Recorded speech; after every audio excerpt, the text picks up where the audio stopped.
Determinaron la prisión domiciliaria al expresidente Nicolás Sarkozy.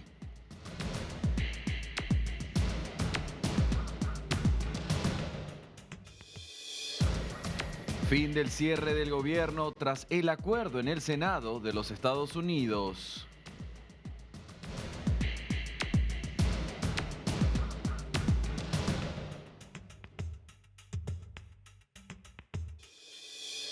El debate de los candidatos presidenciales de Chile esta noche.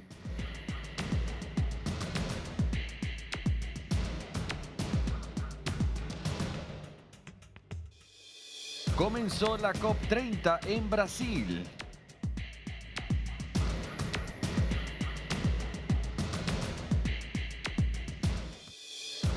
La Fiscalía imputará cargos a Nicolás Petro, hijo de Gustavo Petro, por corrupción.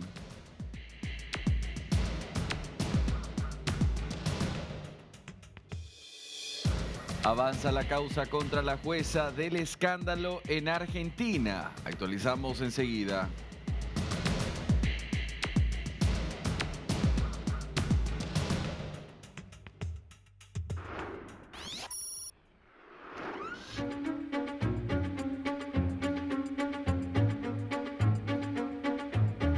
Latinoamérica, estamos a 6 días nada más de las elecciones presidenciales en Chile y hoy uno de los puntos más importantes tiene que ver con el debate presidencial, donde se enfocarán en varios sectores sensibles para la ciudadanía: educación, seguridad, salud, y allí tendrán que los candidatos medirse cara a cara para dar la última ronda y aclarar al electorado cuál es la mejor opción para el país. El domingo 16 de noviembre se llevará a cabo esta misma elección en Chile y por supuesto lo que se espera es que esta primera contienda electoral sirva para reducir el grupo y tener un representante de izquierda, un representante de derecha y seguramente el de independiente, si en este caso logra conseguir el mínimo puntaje para estar como una tercera opción. Es decir, reducir los nombres y pasar a una segunda vuelta. Recuerde, obviamente esto es un caso probable, también como existe la posibilidad de que uno de estos triunfe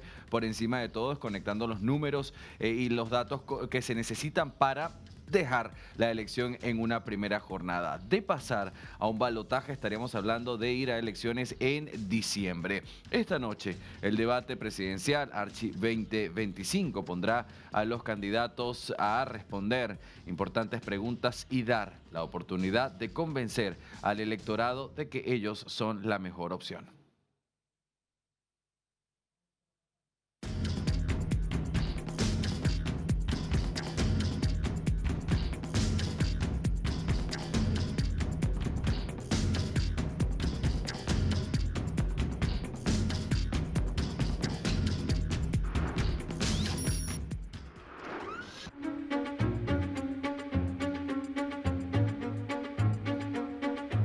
Y en Ecuador, lo que hoy ha sido noticia: una nueva masacre carcelaria. 32 muertos. Latinoamérica en lo que ha sido la cárcel de Machala. Por supuesto, recuerde que el presidente Daniel Noboa ha sido muy claro en sus objetivos. Si quiere eliminar el crimen organizado, en los niveles de inseguridad y, por supuesto, entra en este mismo paquete las crisis carcelarias. Pero, ¿qué fue lo que pasó? Fíjese que no ha sido un único ataque, fueron dos que se juntaron y inclusive comenzó a llamar la atención la manera en la que esto se hizo.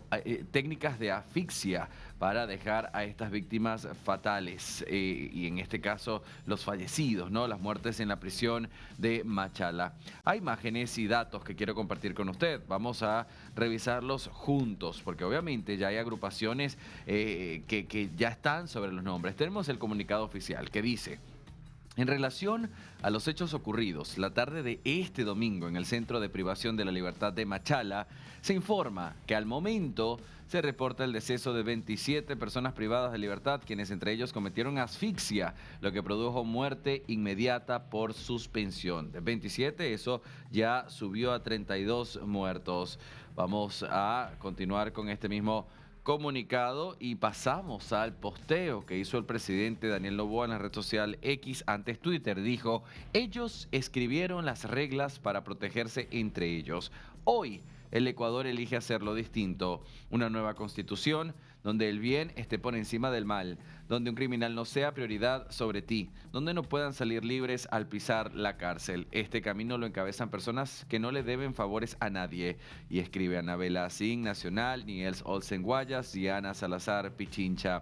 Fíjense que Daniel Noboa da este posteo en la red social X a días también de que allí en Ecuador se lleve a cabo esta consulta popular. Después que esta masacre, por supuesto carcelaria, deja la oportunidad para que los votantes pues estén allí decidiendo si sí o si no, es decir, si ampliamente apoyar al presidente Daniel Noboa con este referéndum, con esta consulta popular que, entre otros de los puntos importantes, deja, por ejemplo, la participación de la fuerza militar extranjera con bases militares extranjeras en Ecuador para combatir al crimen organizado. Fíjese que detrás de estas muertes de las que estamos hablando hay grupos, por supuesto, los grupos delictivos, por un lado choneros, por el otro lado los lobos, que son los nombres que están detrás en liderazgo de las crisis de inseguridad, de criminalidad, de origen del crimen organizado que se da allí en el país.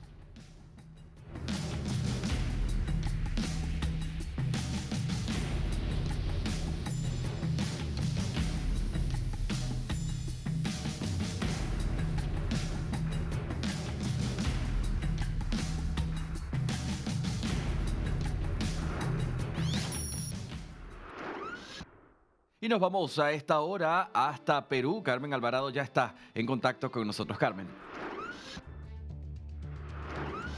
¿Cómo estás, Andy? Muy buenas noches para ti y también para todo nuestro auditorio de América Latina. Nosotros ahora nos hemos trasladado hasta la residencia del embajador de los Estados Unidos mexicanos aquí en el distrito de San Isidro, porque en el interior se encuentra Betsy Chávez Chino, la ex premier de Pedro Castillo Terrones. Hay que recordar que ha pasado mucho durante los últimos días, la ruptura de relaciones diplomáticas con México a propósito de este caso de Betsy Chávez Chino, y ahora la decisión del gobierno peruano, porque lo comentábamos el viernes pasado, Andy, juntos, este comunicado del Ministerio de Relaciones Exteriores del Perú que aplaza la decisión de este salvoconducto para que ella pueda ir a México. Esta es una decisión que ha generado diversos cuestionamientos. De un lado, porque aseguran que el Perú debe darle ese salvoconducto en estricto respeto de los tratados internacionales, pero de otro lado también hay posturas que aseguran que el asilo diplomático está siendo utilizado por personajes que tienen que encarar a la justicia peruana y que prefieren el asilo para escapar de esta situación. El caso para muchos es el de Betsy Chávez Chino, la ex premier que estuvo presente, según el Ministerio Público, en este intento de golpe de Estado el pasado 7 de diciembre del 2022.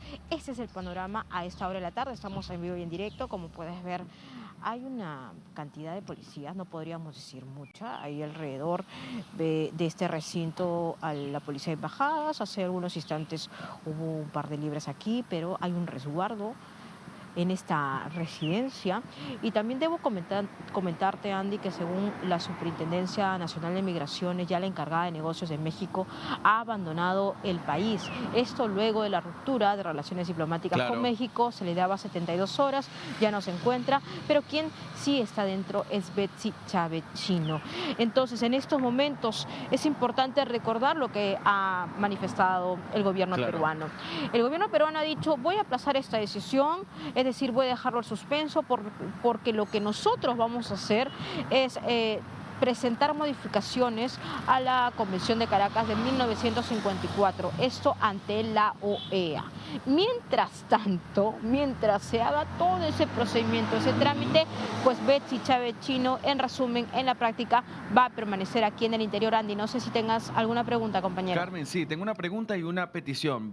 Quisiera que retomáramos el caso de la ex premier Betsy Chávez Chino, porque hoy es noticia y relevante para el Perú, pero antes, compañero, me gustaría saber si la salida justamente de la encargada de la Embajada de México en medio de lo que ha sido la tensión entre Perú y México, la declaración de una Claudia Sheinbaum como una persona non grata, es decir, ¿esta salida, Carmen, representa cambios operativos reales o es una cuestión simplemente simbólica?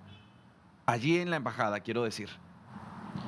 Lo- l- Claro, lo que pasa es que recordemos, hay que hacer un orden cronológico de los hechos, querido Andy. Ya hubo tensiones y quiebres en la relación entre Perú y Sí, México. Recordemos que se llamó al embajador a consultas de ambas partes, entonces quedaba la encargada de negocios aquí de México. El trabajo comercial, académico, colaboración, cooperación entre ambas partes continuaba. Y de hecho, eso es lo que debe continuar según la postura del canciller Hugo de Sela aquí en el Perú.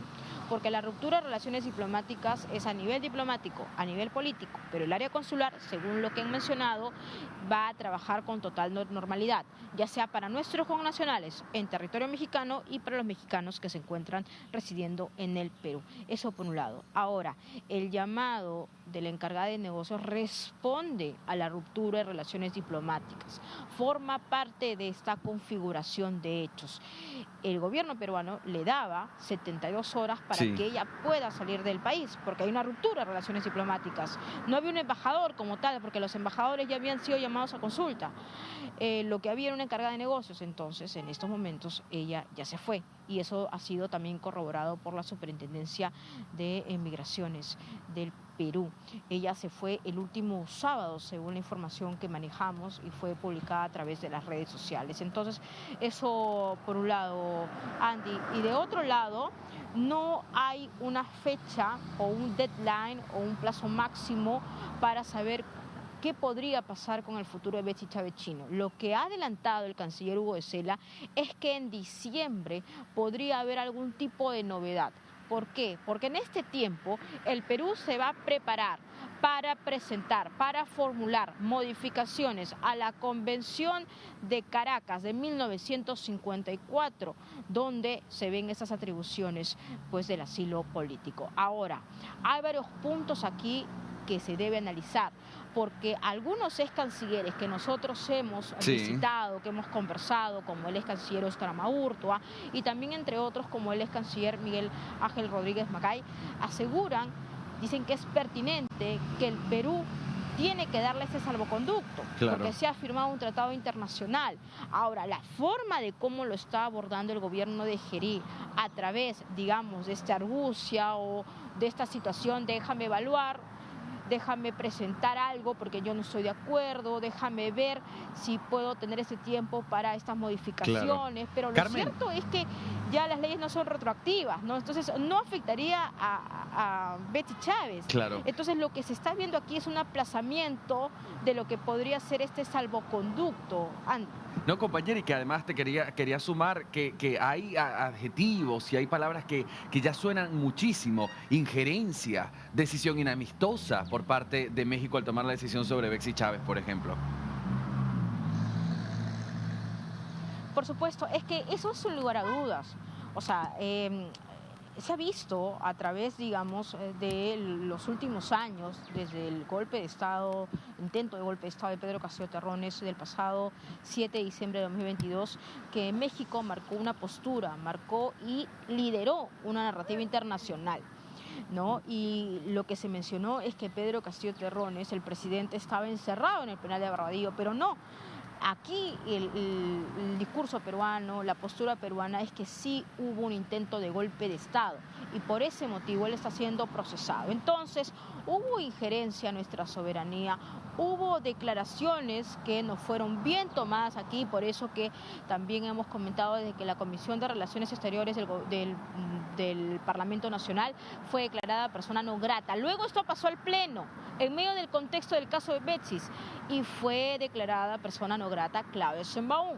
Entonces veíamos ya que luego de varios meses esta situación se iba complicando más y más. Ahora, lo de Betsy Chávez Chino es una cuestión que merece, digamos, un cuestionamiento interno del sistema de justicia. Y ustedes se preguntarán por qué. ¿A qué te refieres, Carmen? Básico. Lo que sucede es que el Ministerio Público parece que omitió unos plazos y ella estuvo esperando una decisión por parte para una solicitud o ampliar esta prisión preventiva. Entonces, ¿qué hizo el Tribunal Constitucional? Le dijo, te has equivocado con los plazos, esto no puede pasar. Entonces ella sale en libertad, porque ella estaba en prisión preventiva. Incluso dentro de la cárcel ella alegaba una huelga de hambre, que la trataban mal, que había un complot y diversas situaciones que se difundió. Entonces ella quedó en libertad. Nosotros hemos estado juntos, Andy, reportando desde la clínica Cayetano Heredia, en Lima Norte, donde ella fue trasladada. Y la pregunta que le hacíamos a su abogado era, ¿ella va a pedir asilo? ¿Se va a ir del país o va a encarar este juicio? Y nos decía, no, se va a quedar. Pues no, la decisión de Betsy Chavechino era pues pedir asilo en México. Finalmente el canciller Hugo de Sela fue el que anunció a todo el territorio nacional que así lo había hecho, luego fueron notificados y ahora la decisión del gobierno peruano es aplazar, es decir, no le dice ni sí ni no, le dice, ven un ratito, déjame evaluarlo de forma jurídica, vamos a llamar a consulta a nivel internacional y vamos a proponer un cambio en la Convención de Caracas de 1954, porque estamos viendo que este derecho de asilo está siendo utilizado por procesados de delitos ordinarios y que ellos pues no encajarían o no tendrían que encajar. Pero lo cierto es que el Perú también, en su constitución política, hay un artículo clarísimo que dice que se apega al respeto de los derechos internacionales. Entonces estamos en una situación un poco compleja que vamos a ver cómo se resuelve desde Cancillería y como te había dicho, ya en diciembre habría una novedad al respecto y mientras tanto, Betsy Chavechino tendría que permanecer aquí, dentro de este recinto del embajador de los Estados Unidos mexicano, que no sabemos, eso no te lo puedo detallar porque no tengo esas precisiones, si hay personal dentro, si no hay personal, si está ella sola, no podemos decir eso, pero lo que sí sabemos es que se encuentra aquí y vamos a ver en qué termina esta situación. Gracias, Carmen Alvarado, como siempre, por todos los detalles. Estaremos en contacto y al pendiente de lo que sucede en el Perú y, por supuesto, la relación Perú y México en medio de estas tensiones diplomáticas. Sí.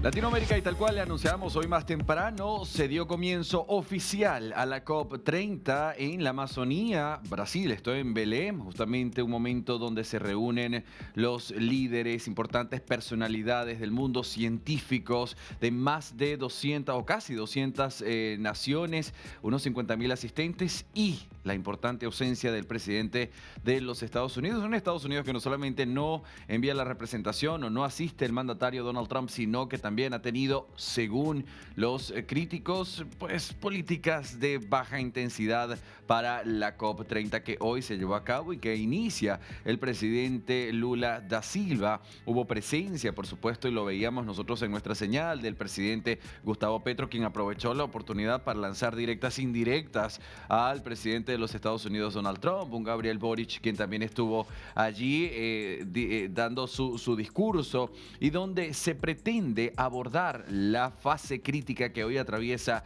el planeta Tierra, es decir, poder llegar a acuerdos que realmente se puedan accionar para el mundo entero y en especial en nuestra región de América Latina. Esto se va a extender hasta el 21 de noviembre, así que en los próximos días estaremos muy atentos a cómo avanza y cómo cada uno va aportando un grano de arena para ver cuáles son estos acuerdos que deja la importante cumbre que se lleva a cabo esta vez en Brasil, en Belém.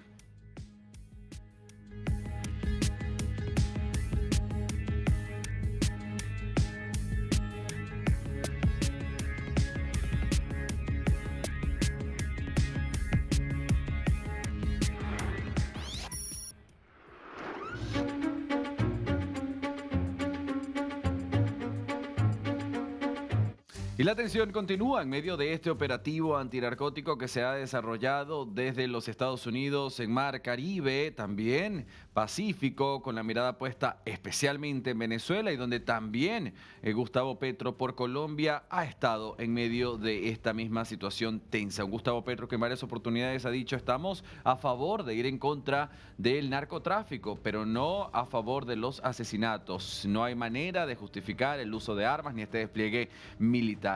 De hecho, Gustavo Petro hoy forma parte también de los sancionados y de manera directa, es decir, las sanciones de los Estados Unidos no recaen sobre Colombia, Colombia, sino sobre Gustavo Petro, su esposa, su hijo y también el ministro del Interior, el señor Benedetti, en medio de lo que es estas tensiones por el conflicto armado no internacional que ha declarado Estados Unidos, en el cual ofrecen 50 millones de dólares por información que lleve a la detención y o captura de Nicolás Maduro. Estas imágenes que usted ve de este lado, estamos hablando de nuevos ataques cinéticos letales. Al menos 6 muertos en estos 2 ataques del fin de semana.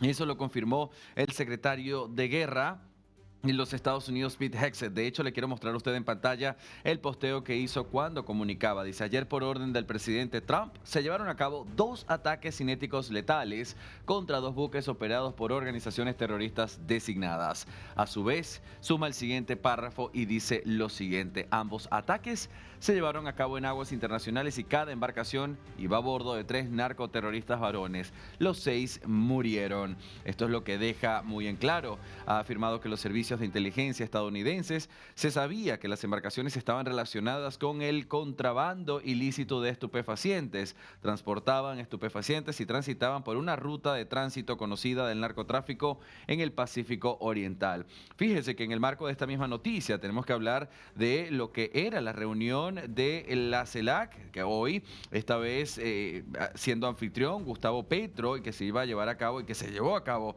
allí en Colombia. Nicolás Maduro, aliado de Gustavo Petro y viceversa, pues no asistió. Maduro no fue, no porque no quisiera, sino porque el conflicto que enfrenta de resistir en el poder ante la amenaza, advertencia de los Estados Unidos que se ha apostado en todas las costas, pues pone el precio de la cabeza de Nicolás Maduro. En cambio, envió una carta en la que pide apoyo y denuncia a Estados Unidos advirtiendo que no acepta ni aceptará tutelaje alguno. Han transcurrido ya 14 semanas, un poco más, del despliegue, importante despliegue de los Estados Unidos, donde también estamos hablando ya de una fuerza mayor. Ya no son únicamente los buques destructores o el escuadrón anfibio, sino que ya estamos hablando, Latinoamérica, del pronto arribo del USS Gerald Ford, el portaaviones más grande del mundo, con capacidades increíbles, y también estamos hablando de los bombarderos de los Estados Unidos que ya se ven en tierras venezolanas, muy cercano a Venezuela, es decir, en el fondo de las fotografías que se toman por los mismos compañeros, se puede ver, Latinoamérica, la cercanía de Venezuela de estos bombarderos del último fin de semana, que se pueden interpretar como o ejercicios por parte de los Estados Unidos y o también presión para Venezuela, es decir, presionar hasta que implosione. Resistir es la opción de Nicolás Maduro en este momento. Vamos a estar atentos a lo que suceda en los próximos días.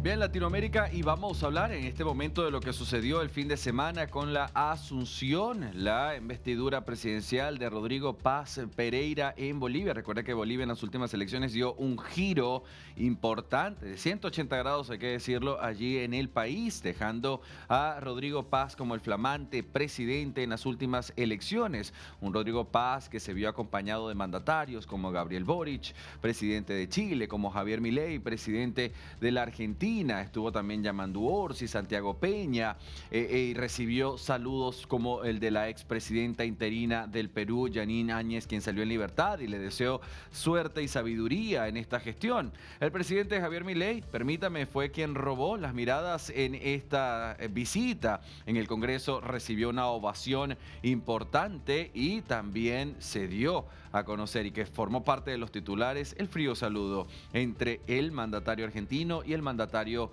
chileno Gabriel Boric. Muchos se preguntaron si esto era una cuestión más simbólica, personal, o si esto pudiera afectar inclusive las relaciones de los países. La realidad es que hay que entender, Latinoamérica, que una cosa son las relaciones y los gustos de cada presidente, y después las relaciones diplomáticas que se sobreponen al mandatario que esté allí por la cantidad de años que corresponda según la Constitución. Fíjense fíjese que en este caso un Gabriel Boric que está de salida, el próximo 16 de noviembre son las elecciones, así que le debe importar poco, ¿no? Esto de guardar la diplomacia, es decir, muchos lo criticaron, pues él fue quien no se levanta ante el saludo del presidente Javier Milei. Un Javier Milei que, por cierto, se reúne con Rodrigo Paz Pereira a solas.